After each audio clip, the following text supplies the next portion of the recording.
It was a typical Thursday evening in Portland, and the streets were starting to quiet down as the sun dipped below the horizon. Agent Keiko Tanaka was driving her silver Honda through the residential neighborhood, her mind focused on the meeting ahead. After 8 years with the FBI's Organized Crime Division, she had learned to stay alert even during routine assignments. Tonight was supposed to be simple: meet with an informant who had crucial information about a human trafficking case she'd been working on for months. The taillight on her car was working perfectly fine. She had just had her vehicle inspected 2 weeks ago, but that didn't stop Officer Derek Morrison from flipping on his sirens and pulling her over on a quiet street lined with oak trees.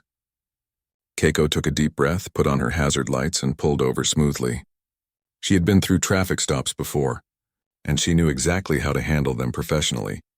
Morrison approached her window with heavy footsteps, his hand resting on his belt in that typical authoritative stance.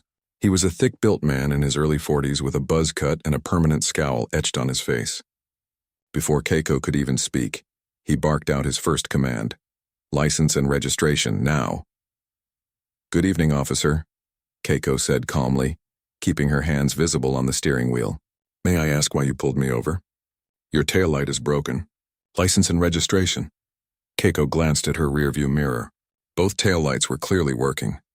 She had checked them herself that morning, a habit from her training days. But she didn't argue. Instead, she reached slowly for her glove compartment, narrating her movements as she'd been trained to do.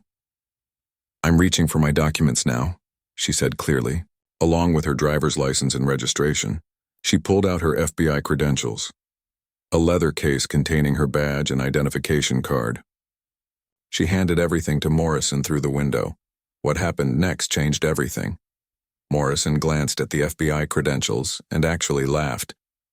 It wasn't a polite chuckle or a nervous laugh.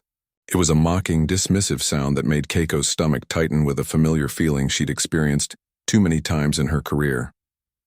"Really? This is what we're doing now?" Morrison held up her credentials like they were a joke. "Where'd you get this? Some gift shop in Chinatown? These fake IDs are getting better every year." Keiko felt her jaw clench, but she kept her voice steady. "Officer, those credentials are legitimate. I'm a special agent with the FBI. If you run my identification through your system, it will confirm everything." "Sure it will," Morrison sneered, leaning closer to her window. His partner, Officer Vincent Chen, had gotten out of the patrol car and was standing a few feet behind, looking increasingly uncomfortable with the situation. "You know what I think? I think you're some kind of spy or something. Probably have a whole fake identity set up. Sir, I assure you I'm a federal agent. I'm currently on assignment. If you would just verify my credentials through the proper channels. Don't tell me how to do my job." Morrison's voice rose sharply. "Step out of the vehicle, now." Keiko's training kicked in. She knew when to push back and when to comply for her own safety. This was quickly becoming the latter situation. She unbuckled her seatbelt slowly, opened her door, and stepped out with her hands visible. "I'm complying with your instructions," she said clearly, knowing that her body camera, a small device clipped to her jacket that all FBI agents wore during field operations, was recording everything. "I'm asking again that you verify my credentials through official FBI channels. You can call the Portland field office directly." Morrison wasn't listening.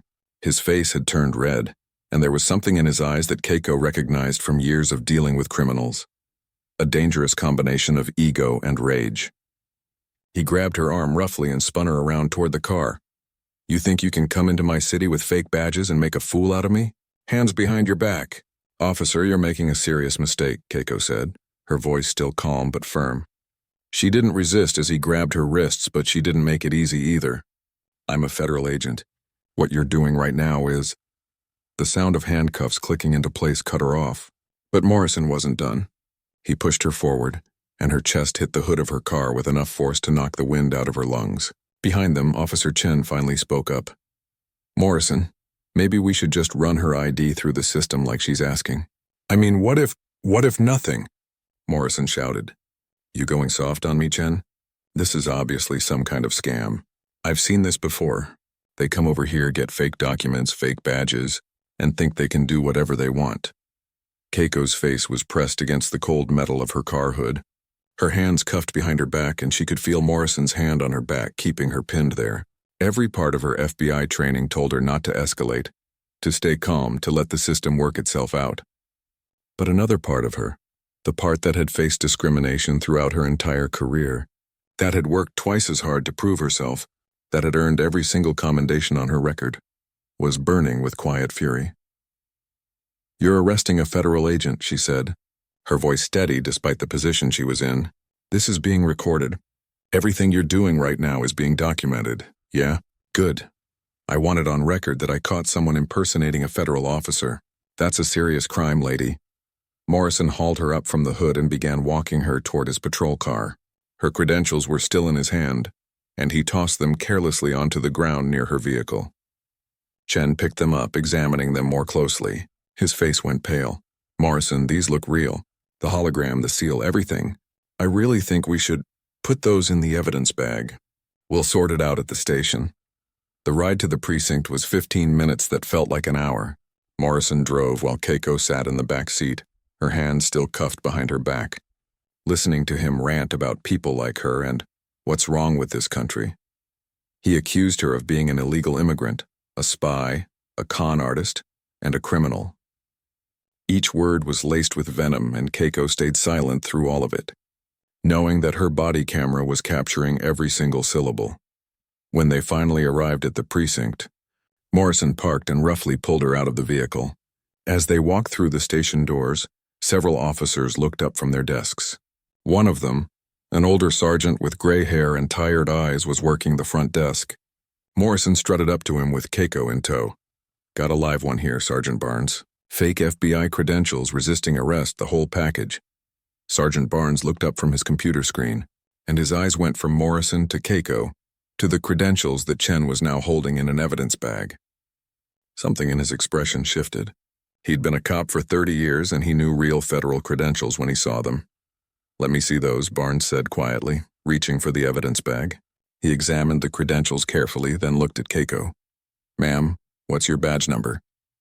Keiko recited it clearly, along with her full name, rank, and the direct phone number to her supervisor at the Portland FBI field office. Barnes's face went from concern to absolutely pale. His hands actually shook slightly as he reached for his phone.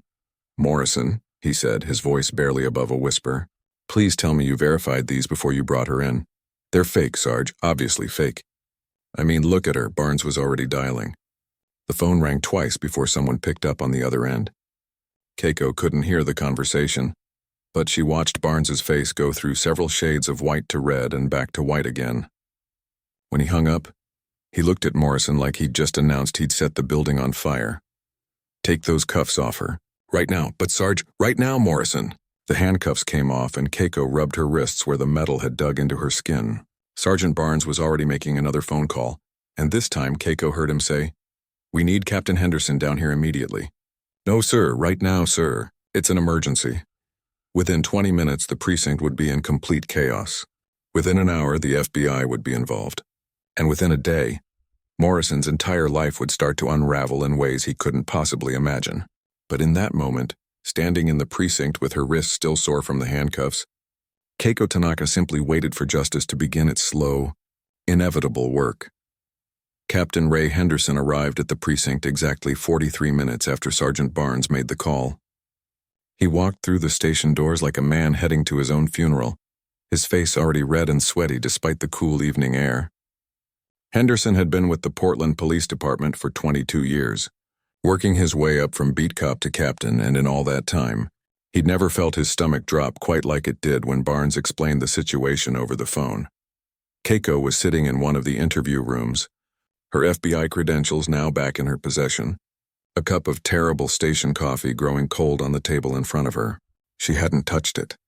Instead, she sat perfectly still, her body camera still clipped to her jacket, still recording.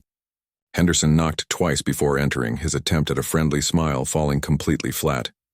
"Agent Tanaka," he said, extending his hand. "I'm Captain Henderson. I cannot begin to tell you how sorry I am about this misunderstanding." Keiko didn't shake his hand. She simply looked at him with those calm, dark eyes that had stared down cartel members and human traffickers without flinching. Henderson's hand hung in the air for an awkward moment before he pulled it back and sat down across from her. Misunderstanding, Keiko repeated, her voice flat. Is that what we're calling it? Officer Morrison made an error in judgment. A serious error, absolutely. But these things happen in the heat of the moment. You know how it is out there on the streets? No, Keiko interrupted. Let's be very clear about what happened tonight, Captain. One of your officers pulled me over with no legitimate reason. He looked at my federal credentials and called them fake. He made racist comments. He physically assaulted me. He arrested me on false charges. And he continued to verbally abuse me during the entire transport to this station. That's not a misunderstanding. That's a crime. Henderson's face somehow got redder. He loosened his tie a little and leaned forward, lowering his voice like they were old friends sharing a secret. Look, I completely understand your frustration. What Morrison did was absolutely unacceptable, and he'll face consequences for it. But between you and me, wouldn't it be better for everyone if we handled this quietly? Internal Affairs can deal with Morrison. You can get back to your important work. We don't need to make this into some big federal case that ends up all over the news, right? Keiko tilted her head slightly, studying Henderson the way a scientist might study an interesting specimen under a microscope. She'd seen this playbook before. The apology, the promise of internal consequences, the suggestion to keep things quiet, the appeal to being reasonable. It was the same script police departments used every time one of their officers crossed the line. Are you asking me not to file a formal complaint, Captain? I'm suggesting that there are ways to handle this that would be less disruptive for everyone involved. Morrison's already being sent home. He'll be suspended pending an investigation. The department will take this seriously, I promise you that. But if this becomes a federal incident, well, you know how these things get blown out of proportion. The media gets involved, community relations suffer. Good officers get painted with the same brush. I'm just thinking about the bigger picture here. Before Keiko could respond, there was a sharp knock on the door. Sergeant Barnes stuck his head in, his expression tight. Captain, there's someone here to see Agent Tanaka. We're in the middle of, it's Special Agent in Charge Patricia Reeves, sir, from the FBI. The color drained from Henderson's face so quickly you'd think someone had opened a valve. He stood up fast enough to make his chair scrape loudly against the floor. Keiko allowed herself the smallest smile. That would be my boss, she said simply. Patricia Reeves was a woman who commanded respect the moment she walked into a room. Tall, with steel gray hair cut short and sharp, she'd been with the Bureau for 26 years and had worked her way up through some of the toughest assignments the FBI had to offer. When she entered the precinct, every officer in the room seemed to stand up a little straighter. She didn't say a word to anyone until she reached the interview room where Keiko and Henderson were standing. Agent Tanaka, Reeves said, her voice controlled but with an edge that could cut glass. Are you injured? Minor bruising on my wrists and torso, ma'am. Nothing requiring medical attention. Reeves's eyes flicked to Henderson.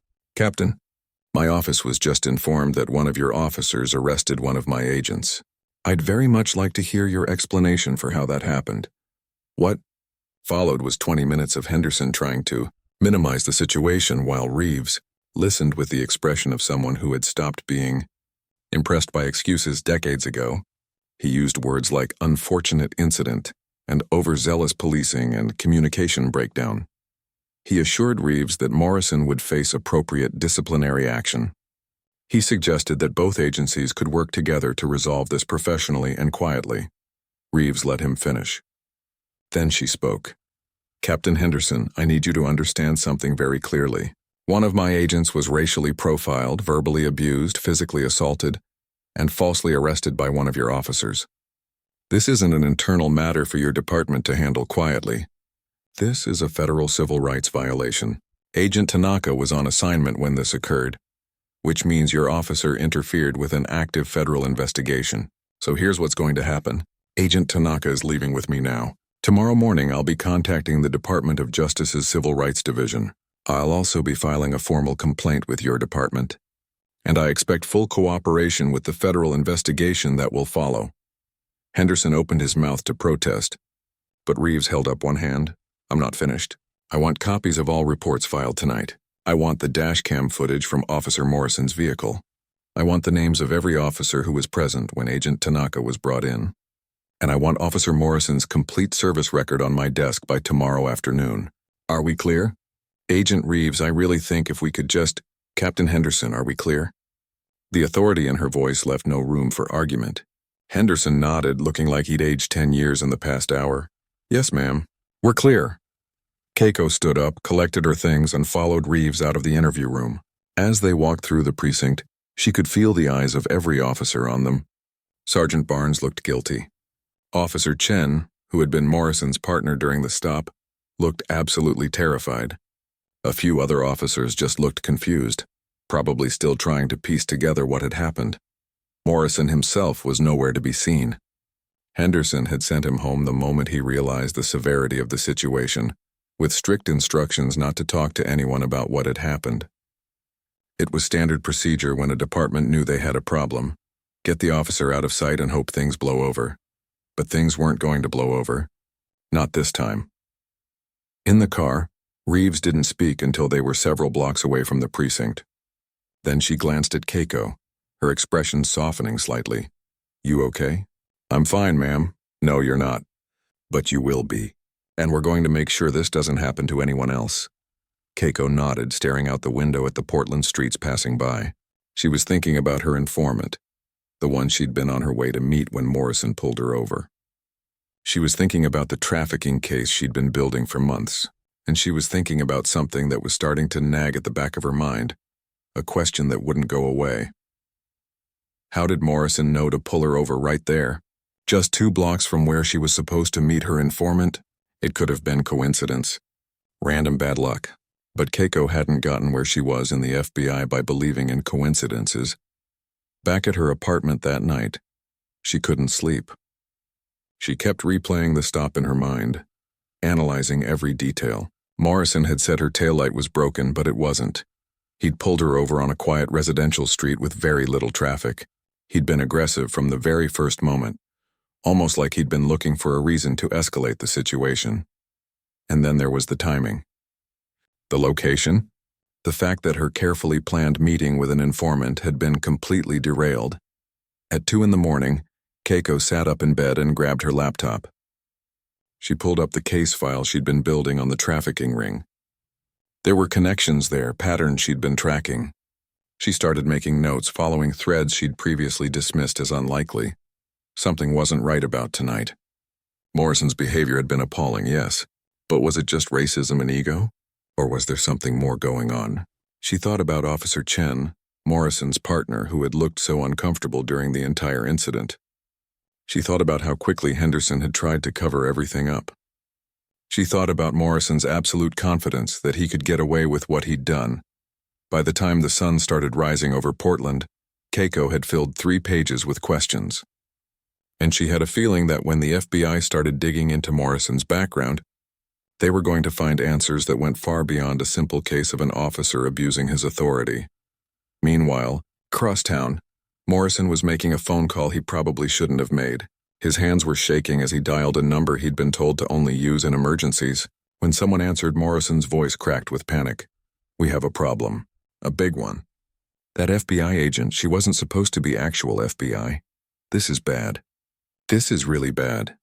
The person on the other end of the line went very quiet. Then they said something that made Morrison's blood run cold. You just exposed all of us. The video hit the internet exactly 48 hours after the arrest. Someone in the Portland Police Department had leaked Keiko's body camera footage, and within hours it was everywhere. Twitter, Facebook, Reddit, the local news, and then the national news. By the time the morning shows picked it up, millions of people had watched Officer Derek Morrison mock a federal agent's credentials, called him fake items from Chinatown, and slam her against her car while spouting racist remarks. The public reaction was immediate and fierce. Protesters gathered outside the Portland Police headquarters. Civil rights organizations issued statements. Politicians who usually stayed quiet about police misconduct suddenly had plenty to say. The video was crystal clear. The audio was perfect, and there was no way to spin what had happened into anything other than what it was. But inside the FBI's Portland field office, something else was happening. Something the public wasn't seeing yet. Keiko sat in a conference room with 5 other agents, including Patricia Reeves and 2 analysts from the Cyber Crimes Division.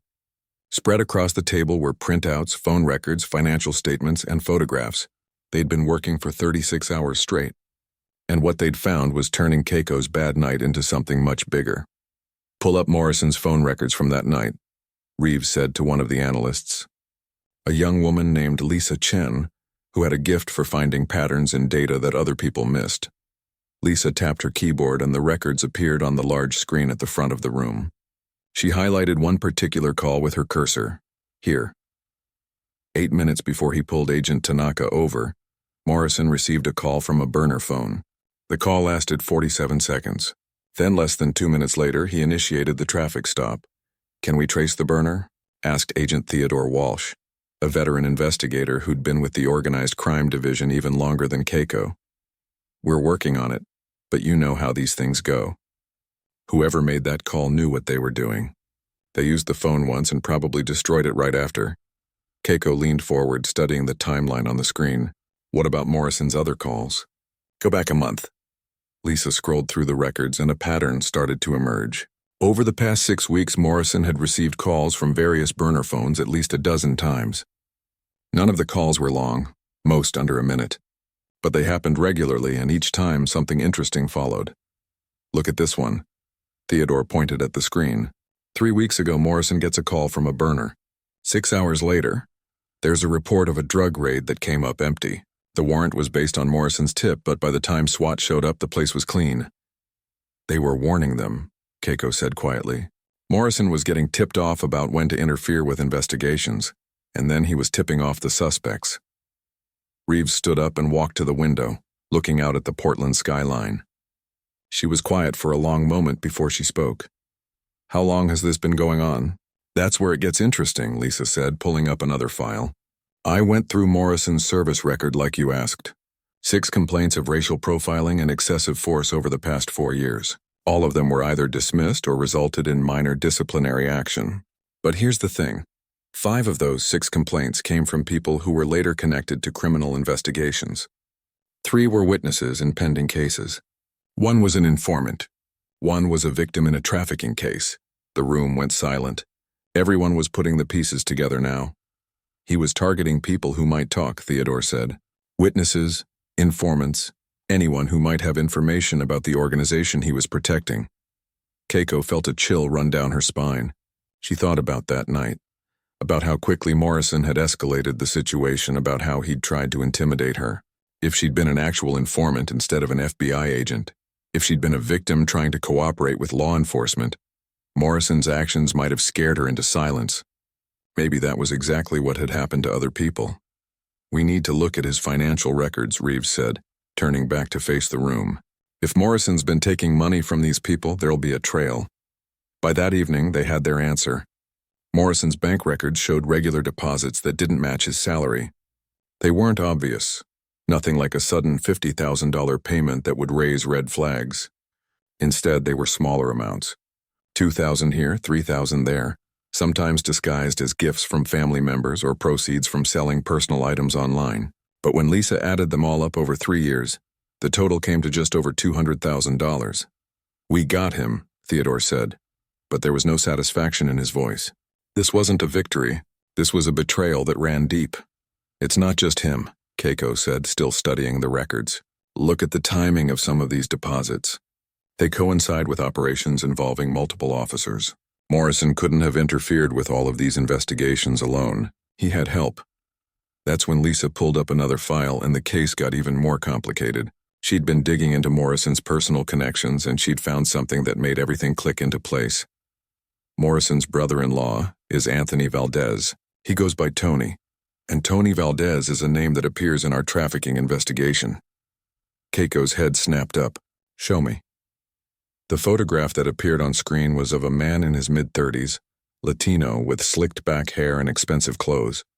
Tony Valdez had been on their radar for months as a mid-level operator in the trafficking ring. He wasn't the head of the organization, but he was important enough. He handled logistics, moving victims between locations, arranging transport, managing the money, and apparently he was married to Morrison's sister. "How did we miss this connection?" Reeves asked, her voice tight. "Different last names," Lisa explained. "Morrison's sister kept her maiden name when she got married. And Valdez was careful. He never used his personal phone to contact Morrison directly. Always burners. Theodore was already on his feet, pacing.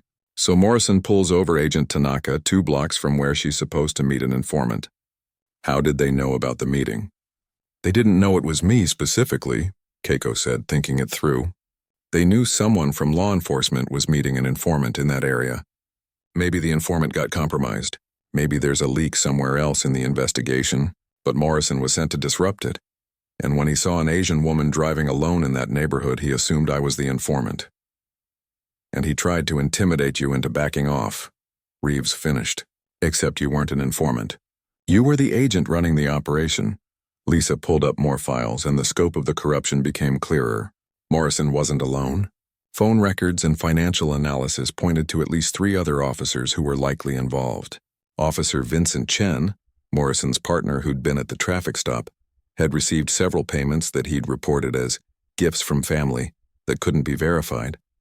2 other officers in Morrison's precinct had similar suspicious deposits in their accounts. Chen looked scared that night, Keiko remembered. When Morrison was arresting me, Chen kept trying to get him to verify my credentials. I thought he was just being cautious, but maybe he knew they were crossing a line they couldn't come back from. Chen might flip, Theodore said. If we approach him right, offer him a deal, he could give us everything. Reeves made the decision quickly. Do it. Bring Chen in tomorrow morning.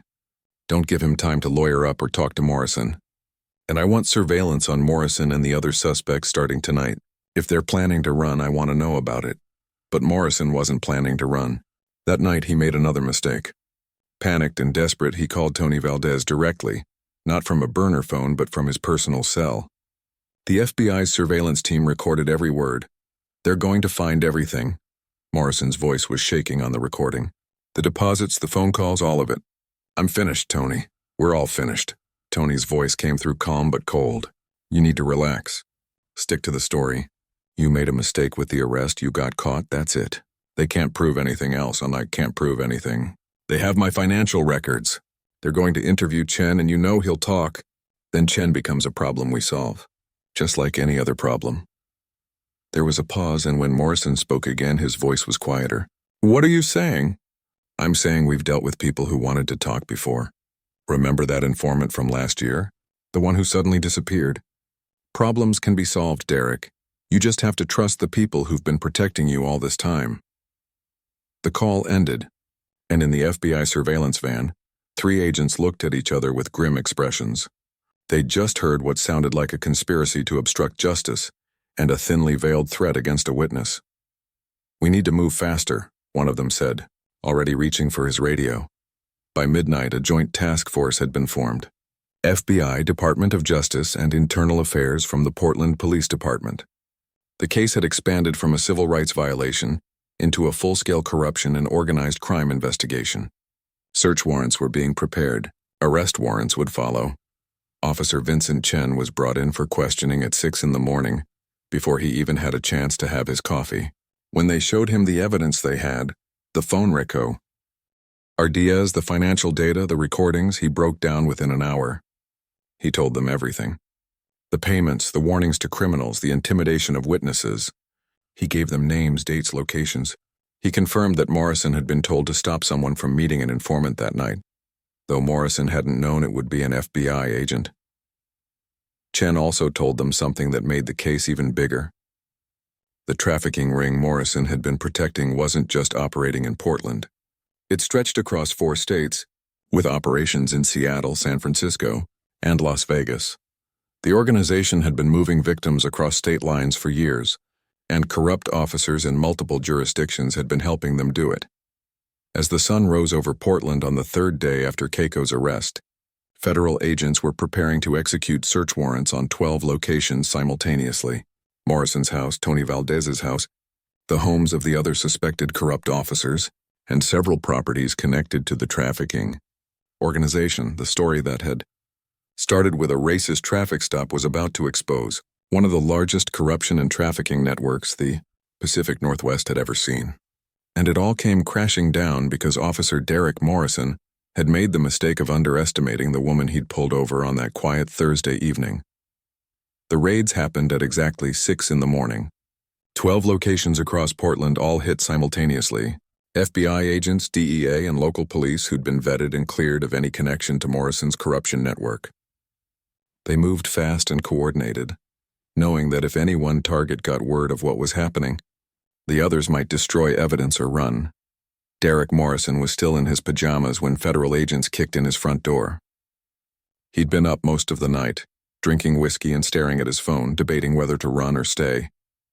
The decision was made for him when 6 agents in tactical gear flooded into his living room with weapons drawn. His wife started screaming. His 2 kids came running down the stairs, confused and terrified. Morrison just stood there, hands raised, looking like a man who'd known this moment was coming. "Derek Morrison, you're under arrest," the lead agent said, already moving forward with handcuffs. "You have the right to remain silent. Anything you say can and will be used against you in a court of law." The words kept coming, but Morrison wasn't really hearing them anymore. He was watching his wife's face, seeing the betrayal and confusion there, wondering how he was going to explain any of this to her. How do you tell your family that you've been working for criminals, that the extra money that paid for the new car and the vacation to Disneyland came from people who trafficked human beings? At Tony Valdez's house across town, things went differently. Tony was already awake when the agents arrived, and he tried to run. He made it as far as his backyard before 2 agents tackled him into his swimming pool. They pulled him out soaking wet and furious, screaming about lawyers and false arrest and police brutality. Unlike Morrison, Tony wasn't going quietly. Officer Vincent Chen had been placed in protective custody the night before, after his full confession. He'd given up everything he knew, but the FBI wasn't taking chances. If Tony Valdez's organization had made people disappear before, they could try again. Chen was being kept at an undisclosed location, surrounded by federal agents, preparing for what would come next. The other 2 corrupt officers, Daniel Hayes and Robert Kimmel, were arrested at their homes without incident. Hayes actually cried when the handcuffs went on. Kimmel just stared straight ahead, stone-faced, already calculating his next move. Both of them had lawyers on speed dial, but the arrests of the officers were just the beginning. The raids on properties connected to the trafficking organization yielded something far more important than evidence. They found people. Victims. At a house in northeast Portland that was registered to a shell company traced back to Tony Valdez, agents found 7 young women locked in a basement. They were between the ages of 16 and 23, all foreign nationals, none of them speaking much English. They were malnourished, traumatized, and terrified of the police. It took hours of patient work by FBI victim specialists and translators to get them to understand that they were being rescued, not arrested. At a warehouse near the docks, agents found another 12 victims being held in conditions that made the seasoned agents sick to their stomachs. These people had been trafficked for labor, forced to work in illegal factories for no pay, threatened with deportation or violence if they tried to escape. By noon, the total count was 47 victims recovered from various locations. 47 human beings who'd been treated like property, bought and sold, forced into situations no one should ever have to endure. Some of them had been missing for years. Families had given up hope of ever seeing them again. Keiko was present at 3 of the raids, including the warehouse. She'd worked trafficking cases before, but it never got easier. There was a young woman there, couldn't have been more than 19, who reminded Keiko of her own younger sister. When the agents broke through the doors and identified themselves as FBI, the girl had collapsed in relief, sobbing in a language Keiko didn't speak but understood perfectly. She was saying thank you, over and over. Thank you. That image would stay with Keiko for a long time. It was the reminder she needed of why all of this mattered. Morrison's arrest, the public outrage, the media attention, none of that mattered as much as those 47 people who were finally free. The evidence collected from the raids was overwhelming. Financial records showing years of payments and money laundering, text messages between Morrison and the other officers coordinating interference in investigations, documents detailing the movement of victims across state lines, ledgers showing profits from trafficking operations that made Keiko sick to read. These people had turned human suffering into a business, and they'd been protected by officers who'd sworn an oath to protect and serve. Tony Valdez's phone, which agents found hidden in a false bottom in his desk drawer, contained information that broke the case wide open. He'd been sloppy keeping records of everything. Names, locations, dates, amounts. It was a prosecutor's dream and a criminal's nightmare. Within hours, federal prosecutors were drafting indictments. Morrison was formally charged with 14 counts: conspiracy to commit human trafficking, obstruction of justice, civil rights violations, accepting bribes, wire fraud. Each charge carried serious prison time. His lawyer, an expensive defense attorney named Richard Cho, tried to negotiate immediately. "My client is willing to cooperate," Cho said in the first meeting with federal prosecutors. "He can give you bigger fish, names you don't have yet, operations in other cities." The lead prosecutor, a woman named Jennifer Park who'd built her career on putting away corrupt officials, didn't even look up from her notes. "Your client has nothing we don't already have, thanks to Vincent Chen's cooperation and the evidence from the raids. The only thing Derek Morrison can do now is save himself some prison time by pleading guilty and showing remorse. But make no mistake, he's going to prison for a very long time." Morrison's face, when his lawyer relayed this information, went completely pale. The reality was finally sinking in. This wasn't something he could talk his way out of. There was no covering this up. His career was over. His freedom was gone. Everything he'd built was destroyed. Tony Valdez, on the other hand, refused to cooperate at all. He sat in the interrogation room with his lawyer, a slick corporate attorney named David Wu, and said nothing. He invoked his Fifth Amendment rights and smirked at the agents across the table like this was all some kind of game he was going to win. "You're not smiling now that you've seen the evidence, though," Agent Theodore Walsh said, sliding photographs across the table. Images from the raids, the basement where 7 women had been held, the warehouse conditions, the financial records with Tony's signature on them. "You're going to spend the rest of your life in prison. The only question is whether you want to help yourself at all by telling us who else is involved." Tony's smirk faded, but he still didn't talk. His lawyer whispered something in his ear, and they both stood up.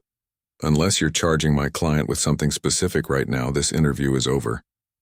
"Oh, we're charging him," Theodore said, standing as well. "Human trafficking, racketeering, conspiracy, money laundering, witness intimidation. And we're just getting started. Sit back down, Mr. Valdez, we have a lot to discuss." Meanwhile, Captain Ray Henderson, who'd tried to cover up Morrison's initial arrest of Keiko, was facing his own reckoning. While he wasn't directly involved in the trafficking or corruption, his attempts to protect Morrison and discourage a federal investigation made him guilty of obstruction. Internal emails that the FBI had subpoenaed showed that Henderson had known about complaints against Morrison for years and had systematically downgraded or dismissed them. One email, sent to the police chief 2 years earlier, was particularly damning. Henderson had written, "Morrison gets results.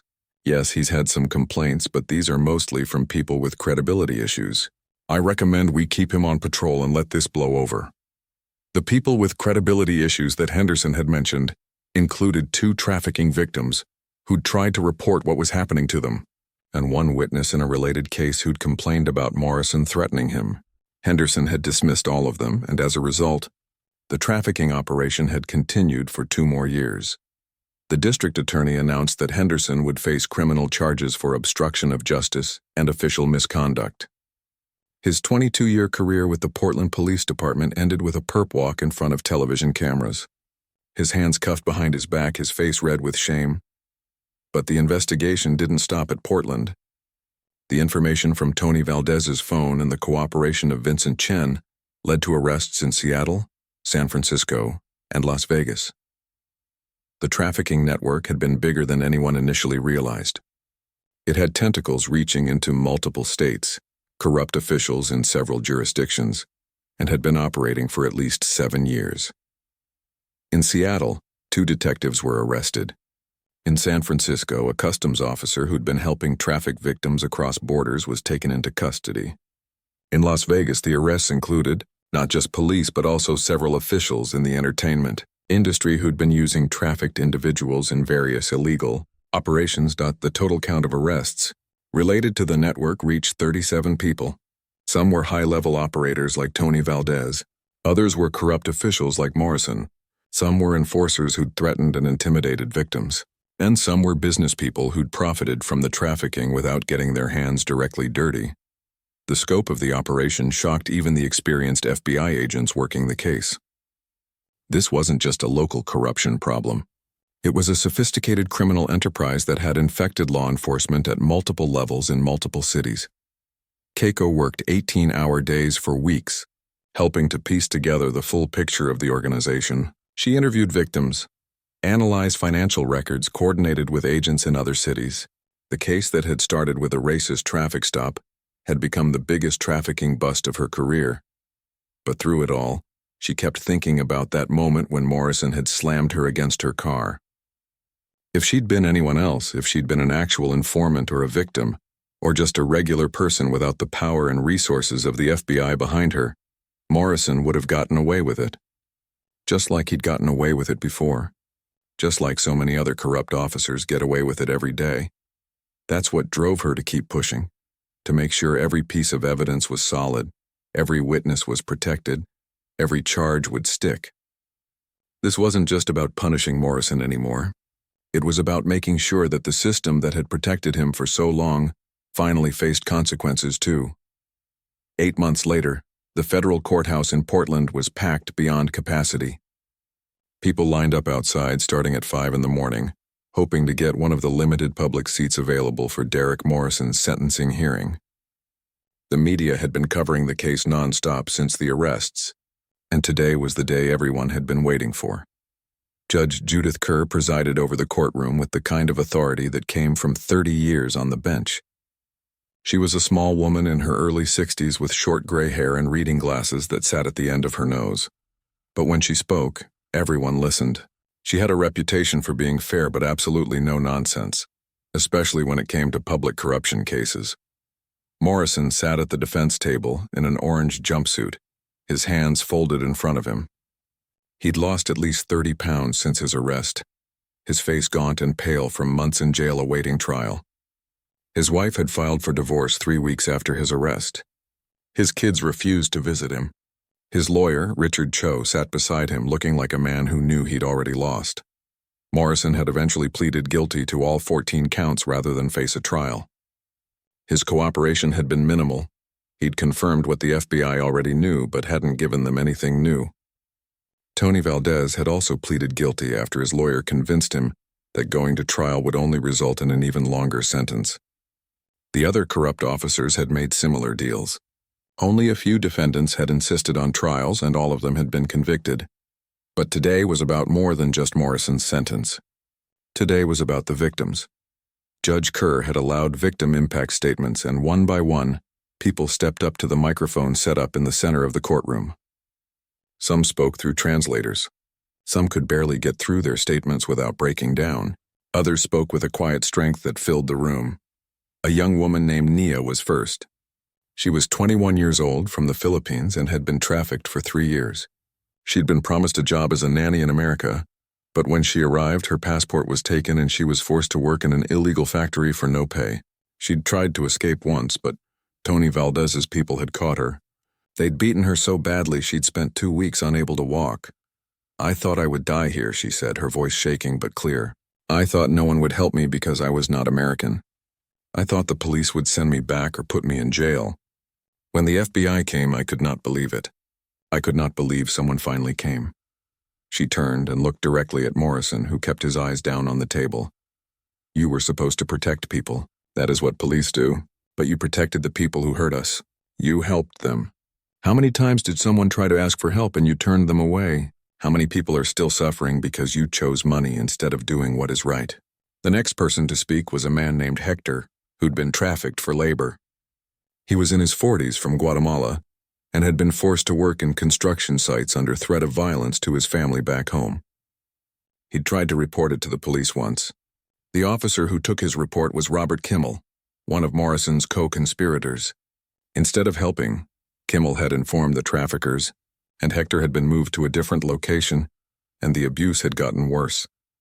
"I do not speak English good," Hector said slowly, choosing his words carefully. "But I know what is right and what is wrong. What you did was wrong. You knew we were suffering and you did nothing. Worse than nothing, you helped the people who hurt us. You are worse than them because you had a badge. We thought we could trust you." There were 11 victim impact statements in total. Each one was more heartbreaking than the last. A teenage girl from Thailand who'd been trafficked for nearly 4 years. A woman from Nigeria who'd been promised an education, but instead was forced into domestic servitude.